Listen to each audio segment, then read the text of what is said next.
¿Se lo imaginan? Ah, y es joven, a mí me parece que es un tipo inteligente, pero tiene un ímpetu que desborda en violencia, ¿no? No, Podría para ser mí es muy otro radical. Milei, es un Milei ecuatoriano. Sí, Es un podría ser Milei extremadamente ecuatoriano radical. para mí. Oye, Tatiana, ha demostrado en la actualidad lo que es. Imagínense, ustedes vieron cómo la agredió a Alondra Santiago. Alondra, Y yo escuché sí. días atrás a Alondra y ella decía, yo lo tenía en otro criterio, yo lo respetaba, pero lamentablemente, mire cómo me han tratado, cómo me ha humillado y que lo tuve aquí en mi programa y lamentablemente me ha fallado, dice, yo consideraba un amigo y cosa que no ha sido. Bueno, ya tenemos a nuestro invitado, doctor Eduardo Franco Lor, muy buenas noches, un gusto y un placer tenerlo en Conciencia Política. ¿Cómo está? ¿Cómo ha pasado? Bueno, para mí también es un honor estar Buenas con noches, ustedes. doctor. Buenas noches a todos, a Iván, Tatiana, Patricio Torres. Para mí ustedes son una referencia. En otra casa importante. estamos, ¿ah? ¿Ah? Estamos en nueva casa. Estamos en Sí, Hechos Ecuador. Estamos en otra casa. Hechos Ecuador, yo sé.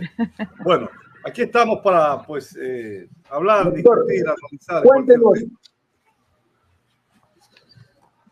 Listo, doctor. Doctor, ¿cómo le tomó a usted la resolución del Tribunal Contencioso Electoral?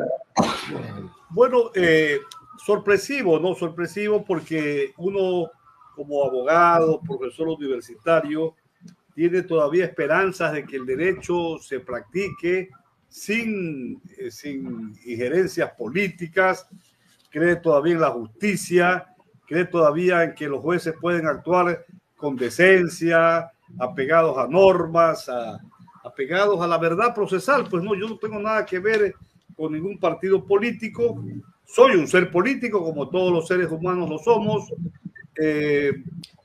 La infracción grave que supuestamente cometieron los dos consejeros principales y los dos suplentes es que hemos hecho actos de proselitismo político y eso no se ha aprobado jamás, nunca. ¿Qué es un proselitismo político? Son acciones, decires, actuaciones al lado de partidismo político. Eso no ha ocurrido. Ellos sacaron una conversación que se tuvo en enero del 2023 con el expresidente Rafael Correa Delgado. Pero se olvidan de que Rafael Correa en ningún momento habló a nombre de la Revolución Ciudadana. Y en estricto derecho, como bien lo ha dicho hace pocos días el economista Correa, él fue sentenciado, él ha perdido sus derechos políticos por 25 años y no es un ente político activo jurídicamente para la justicia ecuatoriana. Entonces yo pregunto, ¿cómo es posible que personas, candidatos que no somos afiliados a un partido político, tengamos una conversación con un expresidente que a mi juicio ha sido el mejor presidente que ha tenido el Ecuador, y eso lo he dicho en el pasado, en el presente y posiblemente lo seguiré diciendo en el futuro, pero hablamos otros temas, no se habló de proselitismo político, o sea, de acciones políticas, de tareas que se hacen en la actividad política partidista, porque él incluso no es un sujeto que no tiene, digamos, están sus derechos políticos suspendidos. Entonces, ¿cómo se van a desprender de una persona, de un diálogo que no tenía nada que ver con ningún partido político? No se mencionó ni siquiera al movimiento de la Revolución Ciudadana. ¿Cómo es que vamos a nosotros a tener una infracción electoral? Pero lo cierto es que es muy lamentable que que hayan destituciones para funcionarios electos por votación popular. Esto degenera a la democracia. No puede ser posible que ahora se utilice al Tribunal Contencioso Electoral como un mecanismo político, porque es un organismo político, no digo partidista. Todas las instituciones del Estado, el hombre es un son politicón y el Estado es la organización jurídica y política más grande que tiene una nación.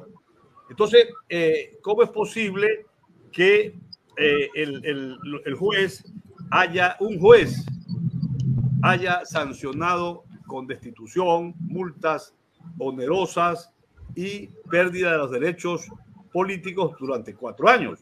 Cuando ya los jueces de la Corte Interamericana de Derechos Humanos, en una sentencia de julio de 2020, dijeron que para efectos de restricciones sobre el artículo 23, numeral 2 de la Convención Americana de Derechos Humanos, solamente un juez penal competente, cuando hay una sentencia penal de un juez competente, pudiera, digamos, darse el hecho de una destitución. Y, como ustedes saben, muchos somos aquí abogados, todos los jueces ecuatorianos tienen que saber y saben que, de acuerdo con la Constitución, los jueces tienen que actuar en el marco del respeto de los derechos humanos, de los instrumentos internacionales, lo que se llama el bloque de constitucionalidad, ¿no? El juez Muñoz, Fernando Muñoz, que entiendo, me han dicho que es un magíster en derecho constitucional, hace caso omiso de esto, hace caso omiso y olvida la sentencia que es vinculante para todo el sistema de protección de los derechos humanos, a todos los estados que suscribieron la Convención Americana de Derechos Humanos. O sea, hace caso omiso y obviamente eso es una sentencia nula. El día de hoy yo ya presenté el correspondiente recurso de apelación. Muchos compañeros de los que han sido destituidos han presentado el recurso horizontal de ampliación y aclaración, que sería el primer paso que tendría que, digamos, el juez despachar para posteriormente haya, digamos, la resolución de que vaya el expediente al pleno del Tribunal Contencioso Electoral. Pero mucho me temo. Doctor, pero esta apelación, esta resolución en su contra? ¿Cómo? ¿Por qué cree usted de que se emite esta resolución en contra de usted y de los otros consejeros? Es para asumir un control, es el temor de que la supuesta Liga Azul, nosotros vamos a actuar en los concursos que se vienen de una manera ilegal, de una manera, digamos, tramposa, de una manera, digamos, sesgada. Eso es todo, porque hay gente que si lo hace en el plano personal, yo jamás me prestaría a una situación que menoscabe la ética, que menoscabe, digamos, el normal desenvolvimiento de un concurso, en la cual tienen que ganar los más capaces, así tengan cualquier pensamiento ideológico político distinto de cualquiera de nosotros. Porque una cosa es la ideología política que uno puede tener y otra cosa es el proselitismo partidista. Esto es importante aclararlo, ¿no? Doctor, pero el proceso que ustedes tienen que seguir, la apelación, ¿detiene de alguna manera el proceso de la selección o del análisis de los nuevos requerimientos para la selección del nuevo fiscal? ¿Lo detiene o sigue con los que se sientan en sus lugares? A ver, yo me posesioné como consejero suplente el día martes 3 de septiembre en la Asamblea Nacional. Sigo siendo consejero suplente porque la sentencia no se ha ejecutoriado. Con la apelación, 3 días, si no presentamos apelación, se iba a ejecutoriar. Somos todavía porque la sentencia no está ejecutoriada y normalmente el Consejo de Participación Ciudadana y Control Social está funcionando con el abogado Verduga y Yadira Salto y el resto de funcionarios, ¿no? Y no debería suspenderse, definitivamente, porque una cosa es el trámite judicial electoral administrativo del Tribunal Contencioso Electoral y otra cosa los trámites de los concursos que son temas administrativos internos que por mandato constitucional y legal tiene el CPCCS. ¿Y por qué está nuevamente Fernando Muñoz frente al TCE? Sí, quiero recordarles que hubo un evento donde lo querían sacar, destituir o suplantar por el tema de la aceptación de la denuncia de la vicepresidenta, que le aceptó la denuncia por violencia política. ¿Cómo así nuevamente Fernando Muñoz está en el TCE? Bueno, mire, él fue destituido, sacado, en otras palabras más morochas, de la presidencia del Tribunal Contencioso Electoral. Él presentó recursos de amparo, de una acción de protección, etcétera, pero él no perdió su calidad de juez. Cuando hubo ese problema, hace menos de un mes, él ya tenía la calidad de juez del caso de mío, ¿no? Y de los restos de compañeros de la supuesta Liga Azul, ¿no?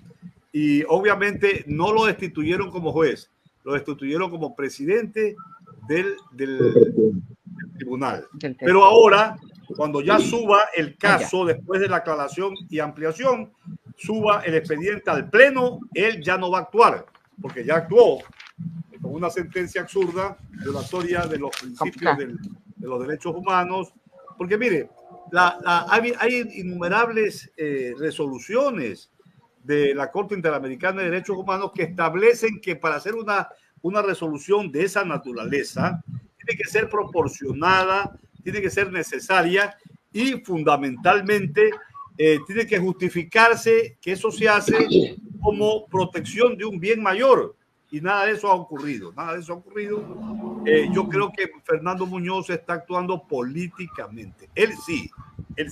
Mire que es lamentable lo que está pasando. Mire, el presidente Noboa presenta una denuncia contra la vicepresidenta Abad para que el Tribunal Contencioso Electoral la destituya.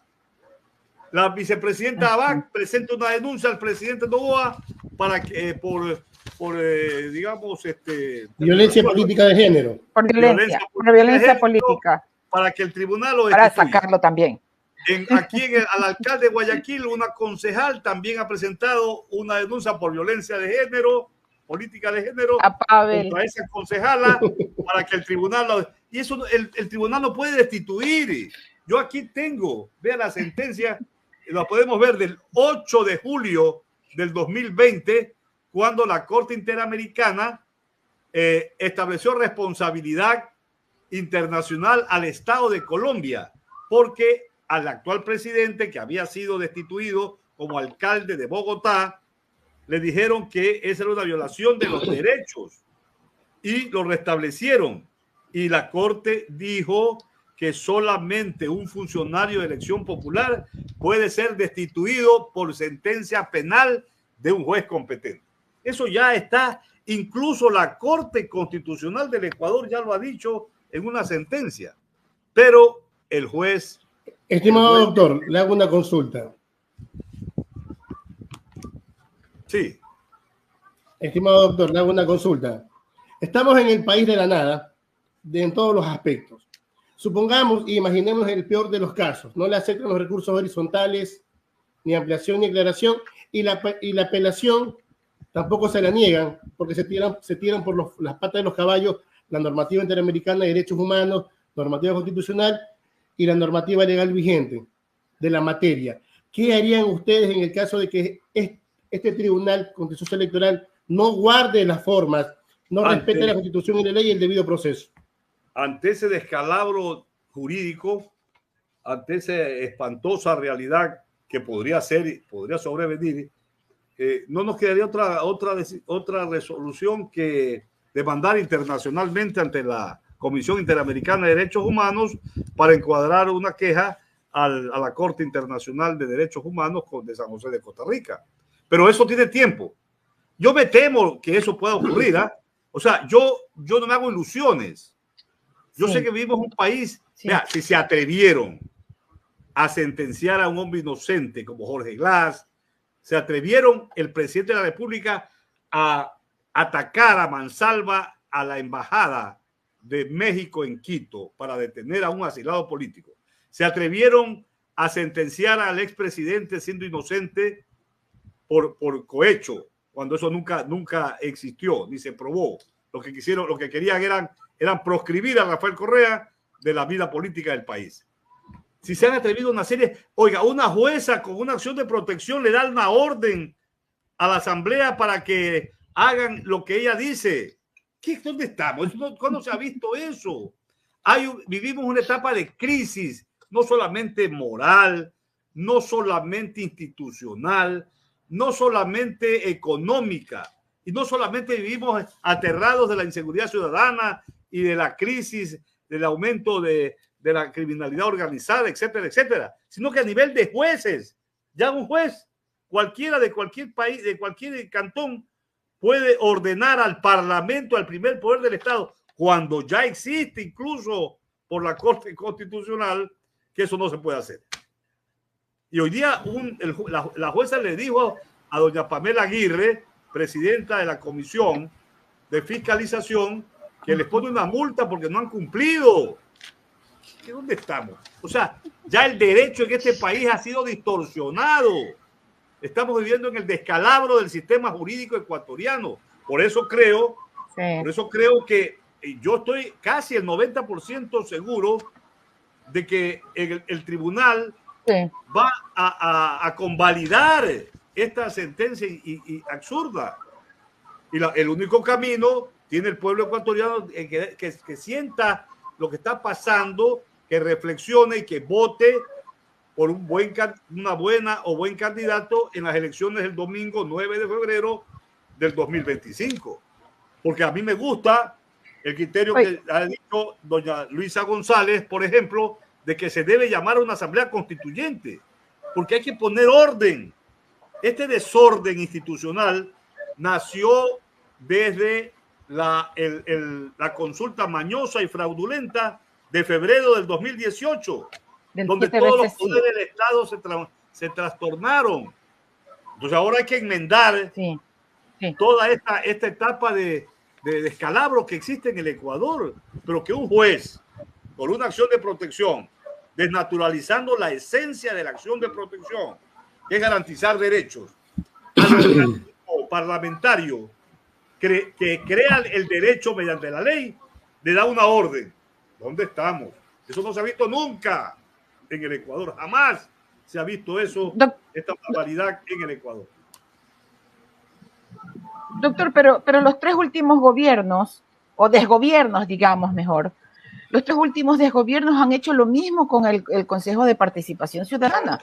Recordemos que Lazo también hizo lo mismo, se apoderó inclusive de las oficinas y votó a los que no le convenían, ¿no? O sea, esto se vuelve a repetir. Pero es que la gente, estamos desquiciados a todo nivel. Mire, en febrero del 2023, del año pasado, cuando hubo la consulta que Lazo quería desaparecer el Consejo de Participación, entonces fue lo que dijo, que no, que siga, el Consejo tiene que seguir, y nosotros fuimos electos. Y después al mes yo escuchaba a los políticos ecuatorianos, no, que nadie respeta la voluntad soberana del pueblo. Siguen hablando de que tiene que desaparecer, cuando ya el pueblo se pronunció. Oiga, hubo la consulta, creo que este año, que el ITT hay que cerrarlo, ¿sí o no? Hasta el presidente Noboa, en la campaña, estaba de acuerdo con los ambientalistas para que cese. Ahora, siendo presidente, dicen que no, que después de 5 años, o sea, no les importa la resolución mayoritaria del pueblo en consultas populares. O sea, todos los valores, vivimos la etapa del triunfo de los posvalores absurdos. Con todo lo que ha hecho Noboa, ¿usted cree que Noboa, yo creo que si alguien tiene un pensamiento de racionalidad y de sensatez, Noboa debería quedar 4º y 5º lugar, y sin embargo dicen que llega a la segunda vuelta como la candidata de la Revolución Ciudadana? ¿No cree que eso, solamente pensar que este hombre pase a la segunda vuelta, a mí me da de pensar que quienes votan por él es gente que no tiene una reflexión profunda de que están contribuyendo a que este sujeto, que actualmente es presidente de la República, pudiera ser reelecto? Imagínense el desastre nacional si este individuo es reelecto. Mire, ahora, el día de hoy, por una desesperación, como está bajando en los índices de aprobación, Va a mandar una comunicación para que se rastree todo este tema del tema de los 7.000 personas que han sido muertos en los últimos 10 o 15 años. Le quieren echar la culpa a Correa de esas muertes. Es decir, ya vivimos en una verdad absurda. La verdad de ellos es la antiverdad. ¿Qué es esto? Oiga, doctor, no desvaloricemos tanto a nuestro pueblo. Yo creería que la mayor preocupación del pueblo es el CNE. Acuérdese que las elecciones también se ganan con el voto, pero también la última palabra probablemente la tenga el CNE, ¿no? Claro, porque eso significa que si la última palabra no la tiene el voto, significa que la corrupción campea en el CNE. Y la corrupción en el CNE es una entelequia, pero el CNE son personas, son los consejeros los que hacen el CNE. Uno debe creer que los funcionarios del Estado, cualquiera sea, deben ser gente responsable, gente honesta, gente que cumple con la ley. Uno cree eso, debería ser así, pero lamentablemente la realidad es otra. Estimado doctor, en este escenario... En el CNE, ¿Cómo? Sabiendo, se podría confiar en el CNE y sabiendo que su presidenta, Diana Tamay, tiene un acercamiento con el presidente Daniel Noboa, que inclusive uno de sus hermanos trabaja en el gobierno de Noboa. Pero mire, es que ya han perdido la compostura, han perdido ya la vergüenza. Hace menos de un mes el presidente estuvo en Nueva York y doña Diana Tamaín también, juntos, sentados ahí. Al lado de él. Han perdido la vergüenza. Ya, digamos, no se puede confiar en esta gente. Le dan el puesto al hermano y se sienten felices, no se avergüenzan. Entonces, ¿qué está pasando en el país? Que cada día hay un desmoronamiento a todo nivel. El gobierno, por ejemplo, no hace políticas públicas de prevención social, en educación, en salud. Y todavía los niños, los adolescentes en los barrios marginales del Ecuador son cooptados por el dinero del narcotráfico. Los reclutan porque están en las calles, no tienen trabajo, todavía hay una etapa de migración. Entonces, como no hay una política pública, porque el gobierno trabaja para sus intereses de las élites, entonces no hay un Estado, un gobierno protector de las mayorías pobres, entonces hay este tipo de crisis. Y todo lo Estimado doctor, en este escenario político que básicamente revela, ¿no?, que el Estado y los partidos políticos tradicionales quieren tomarse el Consejo de Participación Ciudadana, usted explíquenos para que la gente entienda por qué es tan vital en este momento político la actuación del Consejo de Participación Ciudadana y de sus consejeros. Mire, el Consejo de Participación Ciudadana fue creada como una institución que debía proteger la participación de la ciudadanía, de los grupos, de todo el conglomerado social. Pero yo sí quiero decir que cometió un error el constituyente de Montecristi cuando prohibió, que puso como condición que los consejeros no sean afiliados a un partido político. Entonces yo pregunto, ¿cómo es posible que para ser presidente de la República, para ser legislador, tiene que ser afiliado o adherente a un partido político? Y para ser consejero del Consejo de Participación no tiene que ser afiliado. Cuando el apoliticismo no existe, todo individuo tiene una posición ideológica, política ante el mundo. Todos tenemos ideologías, aunque las crisis de las ideologías que hablan las derechas son absurdas y son irreales, porque todos tenemos una conducta ante lo que pasa en la sociedad, ante lo que pasa en la naturaleza y ante lo que pasa en la vida social y política del Ecuador. Entonces, el apoliticismo no existe. Y lo ideal es que si los jueces, que también no pueden ser afiliados a los partidos políticos, cuando haya elecciones van a votar. Los consejeros que no tenemos afiliación política, cuando haya elecciones vamos a votar. Entonces, ¿por qué se prohíbe? ¿Por qué esa? Yo nunca estuve de acuerdo con eso.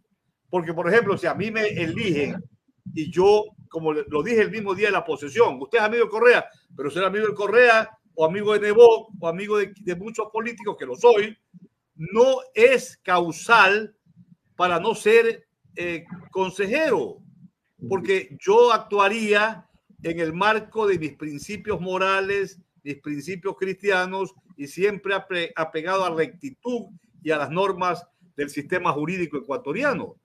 Ante mí, yo tengo un hombre, yo tengo 44 años en el ejercicio profesional, nadie va a atreverse, ni el presidente Correa lo haría, porque conozco su estatura moral, nadie va a atreverse a venirse a decirme algún chanchullo, como para yo torcer algún concurso. No, yo actuaría, ganaría una elección de fiscal o de cualquier concurso quien tenga méritos. Así esa persona no me agrade o tenga una posición conservadora o neoliberal, pero si es una persona que tiene una estatura moral íntegra, tiene una cultura íntegra, cumple con todos los parámetros del concurso, ¿cómo voy yo a atreverme a hacerle una zancadilla? No, eso no es posible.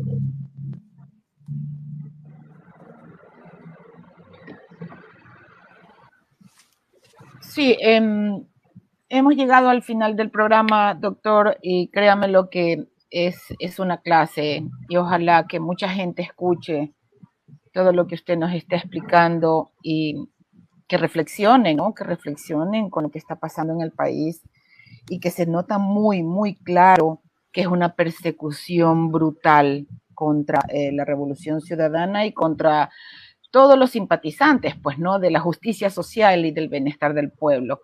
Realmente el Ecuador pierde, con la destitución de ustedes, el joven Verduga, usted, Bielka, Yadira, realmente es gente que ha estado trabajando como debe ser para el bienestar del pueblo. De mi parte, yo quiero agradecerle esta asistencia suya a nuestro programa y pronto lo volveremos a tener porque van a pasar cosas irracionales que vamos a necesitar conversar con usted. De mi parte, buenas noches, doctor, compañeros. De mi parte, buenas noches, doctor. Pase bien, que tenga excelente noche. Cuídese mucho, igual compañero. Muchas gracias. Gracias.